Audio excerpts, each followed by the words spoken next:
Hey guys, welcome back to my channel. So you guys, today I'm going to be telling you a really funny story. Okay, it's something that happened to me a while back. It's funny now, okay, but then at some point it was not funny, but now thinking about it I'm like shaking my head. Oh my god, whatever. Anyway, so the story I'm going to be telling you guys is the story of how when I was younger, everyone thought I was an Ogbanje. When I say everyone, my parents excluded, okay? I don't even think my parents were aware of all these things, like all the happenings and all that. But like growing up, we lived with my mom's 3 younger sisters, okay? And they all believed that I was an Ogbanje, and they did their best to try to deliver me. Okay, so in this video, I'm just going to be sharing my experience, and then we're just going to have a little discussion, okay? So yes, definitely this video is going to be a juicy, funny one. Okay, so just sit back, relax, and I'll be right back.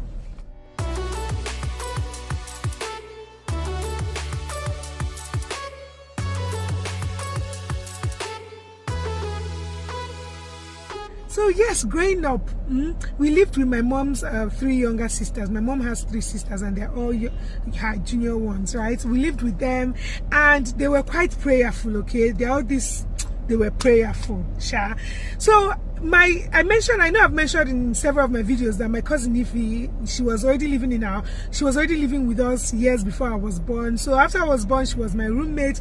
And Ify, when she was younger, she was so fair, okay? She was almost an albino, okay? She like when she was younger, people used to say that she just escaped it, okay? And then her hair was light brown and all that.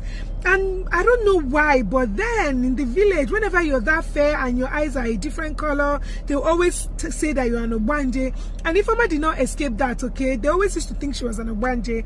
I remember I said that both of us were quite close. We've always been roommates, right? So at some point, they start telling me too that I've been possessed, that I'm now an Ogbanje. Anyways, for the benefit of those who don't know what Ogbanje is, okay? Ogbanje basically means someone that is possessed, someone that has been possessed by some kind of spirit, okay? You know, when you hear stories about those people that turn into cats or birds or snakes, and they go for meetings in the middle of the night and come back, you know, all those kind of things. Yes, that's Ogbanje. That's what Ogbanje means, okay? So yes, since Ifeoma was already thought to be an Ogbanje, they also said that she initiated me since we were so close, and that I was exhibiting some Ogbanje behavior, okay? Like, let's say now when they will be talking to me or calling me, and I'll just be there, I'll open my eyes and I'll be looking at them like that, and you know, things like that. Maybe they'll be shouting at me, you know, saying things, and I'll just be there looking at them, just opening my eyes, looking at them, not saying anything, just as if I'm planning one kind of thing in my mind for them, as if I'm planning what to do to them in my mind, you know, that kind of thing. So I was exhibiting that kind of behavior, and at some point my mom's sisters, they said I was possessed, that Ifeoma initiated me. So like every night they'll pray for me. You guys, when I say pray for me, like prayer, real prayer, all this kind of prayers you see on the TV, they'll get olive oil, get holy water, they'll make me kneel down or stand up, and they'll be praying for me, pouring the oil on my head, pouring the water on my body, shaking me, praying. And me, as they'll just be there, if I'm standing, I'll just fold my hands, I'll just be looking at them. The thing will annoy them. They'll be like, is it that this prayer is not working? They'll keep praying for me, they'll keep, you know, shaking my head. If I'm on braids, they won't tie it, they'll man, I'll just be there, no shaking. Hey, no shaking, trust baby girl. And then at some point they'll tell me, Angel, call Kwagona this Otuino, no Lila, like that my position in the Ogbanje, you know, group that is really high, because this prayer is not shaking me, you know, nothing is happening. Hey God, after everything I'll come out, I'll tell my sister Neck, and we'll laugh. Anyways, the next time, maybe the next night, they'll come and tell me that the reason why they've been praying for me and it's not been working is because I have a really high position in the meeting or whatever, and that means I turned to an animal to go for meetings, because that they stayed awake last night waiting for me, and at some point they were trying to wake me up and I was not waking up. That means I had gone for meeting, so that I should tell them what animal do I turn to. Me, I thought about it. I'm like, okay, I turned into a snake. And they were like, oh, you turned into a snake? I was like, yes, I turned into a snake. And they said, you must turn into that snake right now. And then they'll start praying for me again, kabashing. And then me, as they will pray at some point, and I'll start shaking, and I'll start, you know, turning my eyes around, and I'll start wiggling around, doing like a snake, fall to the ground. Hey, see also, they all start running. The angel wants to turn into a snake. By the time they all run out, Nneka will enter the room and we both laugh. Well, in fact, we're acting like little possessed children. We all laugh at them. Hey, but Nneka will tell me, NJ, you should not have said that you turn into a snake now. How are you supposed to act like a snake? How are you supposed to make that sound a snake makes? That we normally just say that a snake hisses. Hisses, that would never say hisses. That would have said that I turn into a dog. So that I'll go down on fours and start barking like a dog. That at least everybody can bark like a dog, you know, that one that they'll believe it's more. Then I'll start acting aggressive, you know, and all that. I'm like, hey, Nneka, you make sense. So Nneka, you make sense. I should not have said snake. I should have said dog. So see, at this prayer, they were praying for me every night. So we knew that we had more opportunities and more will keep coming. So the next night, you know, they'll call me to the room because at home we had this room, okay? This room was just solely for praying. It was, you know, prayer room. When you enter prayer room, my mom's sisters, they arranged that. Like I said, they were really prayerful, okay? So the next night, they called me again. They were praying. At some point, they were like, no, that I lied to them, that I don't turn into a snake, that I must turn into a bigger animal, that my position in that meeting is so high because I'm not responding to prayers. And I told them, yes, that's true, that they're telling the truth, that I don't turn into a snake, that I turn into a dog. And then they'll be like, yes, that we knew it, yes. Hey, I prayer. They start kabashing. And at the end of the day, I'll now go down on fours and then I'll start back, I'll start acting aggressive. And then, hi.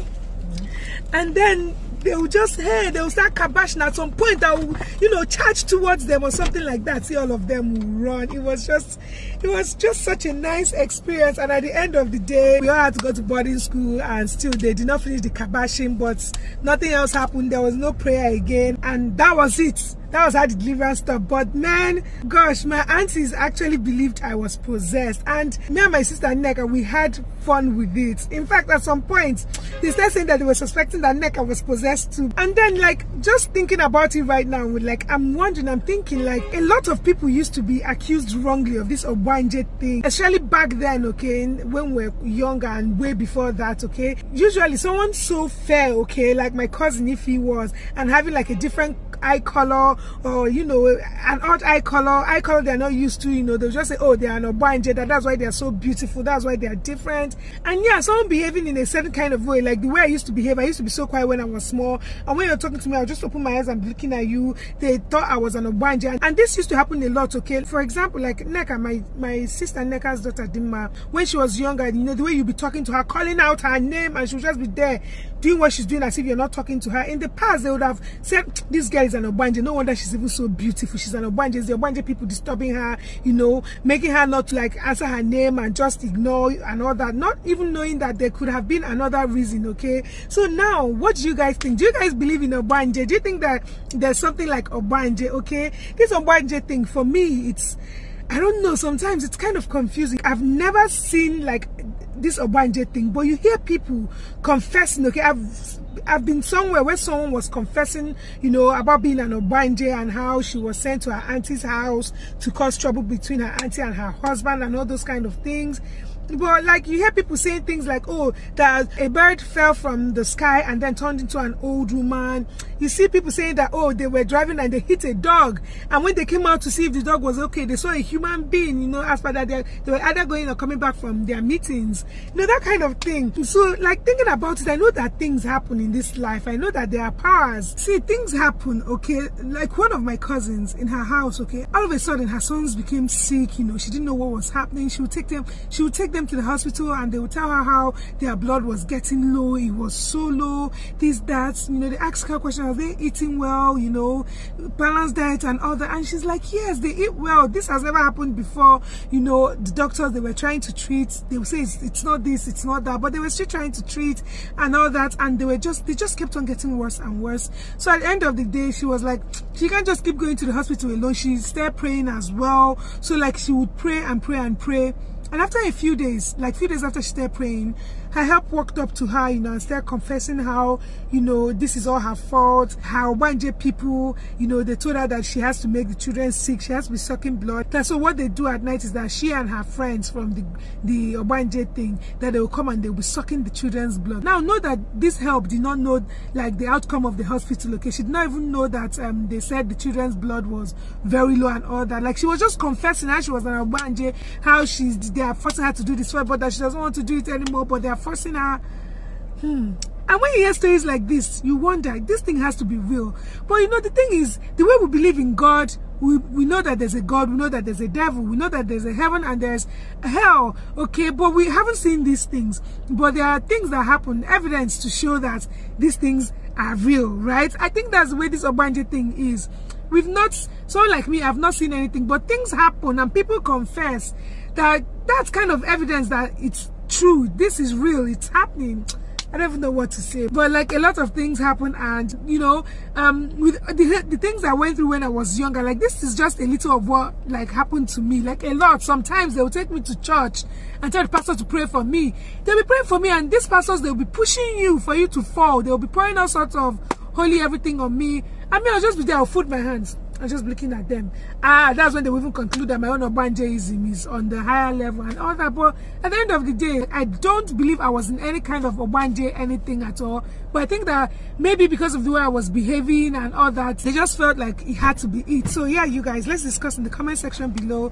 What do you think? Do you think that there's something like Ogbanje? Do you think that Ogbanje is real? Like, just let's discuss in the comment section below, okay? Have you ever been accused of being an Ogbanje, and how did you handle it? And have you ever had any experience with an Ogbanje, like maybe your help or your sister or your friend or somebody? Have you ever been like present during a live confession, maybe in churches and all that? Whatever, just let's discuss in the comment section below, okay? Tell us what you think. So yes, we've come to the end of this video. I hope you really enjoyed watching and just listening, and if you did, please don't forget to like, comment, share, and of course please subscribe to my channel, Banter with NJ, and I'm going to see you guys in my next video. Bye.